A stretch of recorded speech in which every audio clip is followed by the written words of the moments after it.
தூய ஆவியானவருடைய பெருவிழாவிற்கு பின் வருகின்ற இந்த திங்கட்கிழமை தூய கன்னிமரியாள் திரு அவையின் அன்னை என்ற திருவிழா கொண்டாடப்படுகிறது. தொடக்க கால திருச்சபையிலிருந்தே அன்னை மரியாள் திருச்சபையின் தாய் என்ற சிந்தனை இருந்தது, அறிவிக்கப்பட்டது. இரண்டாம் வத்திக்கான் சங்கம் இதை தெளிவுபடுத்தியது. கடந்த 2 திருத்தந்தையர்களும் இதை பற்றி அதிகம் பேசியிருக்கிறார்கள். கடைசியாக நம்முடைய தற்போதைய திருத்தந்தை இதை ஒரு திருவிழாவாக ஏற்படுத்தி திருவிவிலிய திருவழிபாட்டு அட்டவணையிலே சேர்த்திருக்கிறார். அதன்படி இன்று இந்த திருவிழாவை திருச்சபை கொண்டாடுகிறது. இயேசு தலை, நாம் உடல், திருச்சபை. எனவே திருச்சபை இயேசுவோடு இணைந்திருந்து பலன் தருகிறது.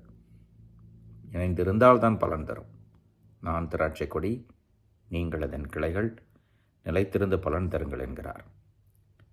எனவே இந்த உடலாகிய திருச்சபை தாயை கொண்டிருந்து அந்த தாயினுடைய வழிநடத்துதலிலே தாயோடு சேர்ந்து இயேசுவின் உடலாக இருப்பதனால் பலன் அதிகமாகிறது.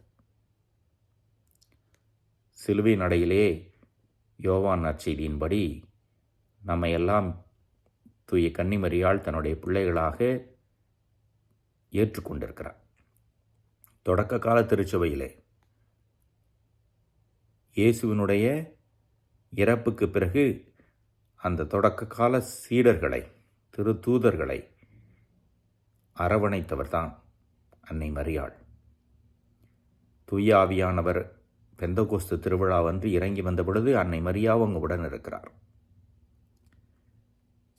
இந்த உலகத்திலே உயிரோடு இருக்கிறவரை இயேசுவின் காலத்திற்கு பிற்பாடு இயேசுவின் சீடர்களை தங்களுடைய பிள்ளைகளாக ஏற்றுக்கொண்டு அவர்களை எல்லாம் ஆறுதல் படுத்தி வழிநடத்தி இருக்கிறார் அன்னை மரியாள்.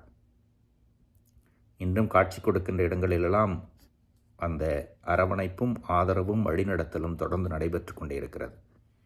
இயேசுவின் பிள்ளைகளாக இருக்க, செபிக்க, தவம் செய்ய, மனம் மாறி மீட்பை பெற்றுக்கொள்ள அன்னை மரியாள் சிறந்த காரணி. எனவே திருச்சபையின் தாய் அவர்தான்.